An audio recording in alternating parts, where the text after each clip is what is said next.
Welcome back to Dark Corner's Physical Media Reviews.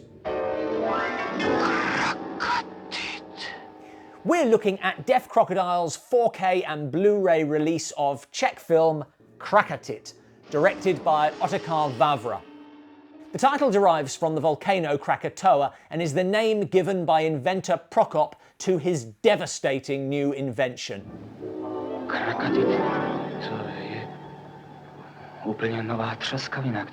Which inevitably people now want. It's a plot that could be a 50s B movie, but here has a more art house sensibility, with strong shades of film noir.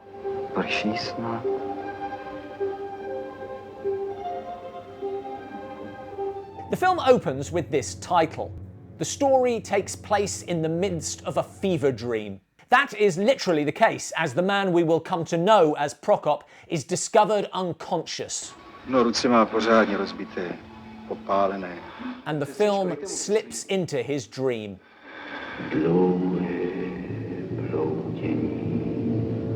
Throughout the film, we will continue to come out and then back into the dream, sometimes only for seconds. Momentary pulses of lucidity, but within the dream, Prokop goes further back. The main dream seems to be memory. And yet simultaneously takes place before he lost his memory, and every now and then the dream slips further within itself. These interwoven dreams, nightmares of a past he is unwilling to fully confront, settle down somewhat in the film's latter half, but now the main dream narrative becomes more fantastical, almost fairy tale. Prokop has already met and fallen for sweet, innocent Annie, but now meets a wicked princess. Nikdo se vás nesmí dotknout. To whom his attraction is altogether more, well,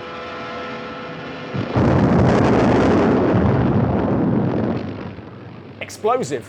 As if his unconscious brain is going, well, you can resist money, but can you resist this? It's a rare film set almost entirely within a dream or dreams that retains its high-stakes urgency because we don't really know the nature of these dreams, and also because they seem to directly affect Prokop.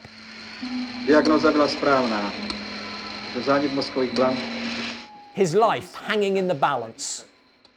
A lot of this is my interpretation in a surreal film, yours might be different, but I do like the idea of this as the unconscious brain's reworking of past events and potential futures, trying to help Prokop decide what to do with this world-changing invention.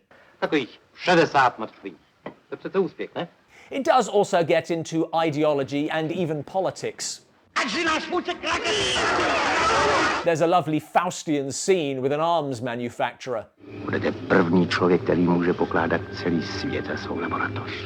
But I think that's very much within the purview of the narrative, and it never loses its fantastic appeal. Artwork by Beth Morris, and I think that is a fantastic image on the front of this. That really worked, and on the back as well, actually. It's also capturing something of the science fiction, the surreal, and the fragmented nature of the film. It does an extraordinary job with capturing dreams. That's a great image too, actually. Looks a little like he's wearing a wig, but still. Just a couple of essays in this book by Walter Chaw, who is a regular for Deaf Crocodile. Both overviews of the film. They're just talking about this single film, not so much about Vávra's whole CV. Walter Chaw's one is, I think I'd say it's the one that puts it more in a sort of a modern context. You can see here he's citing Twilight Zone and Elsewhere. He cites Oppenheimer, various other films. So putting it in a sort of a modern context, whereas the essay by Jonathan Owen is perhaps more putting it in a more historical context, both of cinema and of world events at the time. It is impossible to separate Crackit from its politics completely, and from what I understand, Vávra always, or not always, but often is a political filmmaker, in as much as it's expedient for him to be so. I don't want to badmouth the man without knowing more about him, but there's a sense of a political weather vane to some extent, which maybe you have to be if you're living in trying times. There's also more here about the book by Karel Capek on which the film is based. So it's really more of a sort of a. I think that the Chore essay is sort of like Crackit-a and forwards, and maybe this is Jonathan Atkins' one's is Crackit-a and backwards, as it were. Really nice photo gallery at the back.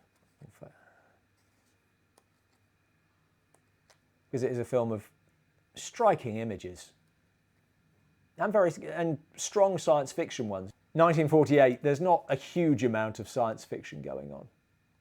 And of course, the fact that it's 1948 is the other reason that you can't avoid politics, having just gone through a world war. Amongst the extras, commentary by Peter Hames and Irena Kovarova is functional, not standout, but some good context. There's a visual essay talking about the background, and a really good new interview with Denis Bartok talking to Teresa Frodlova of the Narodny Archive about the restoration. This is based on the book of the same name by Karel Capek, famous for coining the word robot. And it occurred to me after I'd watched it that what it's closest to is the Ealing comedy The Man in the White Suit. Just to add yet another reference to ideological noir science fiction fairy tale.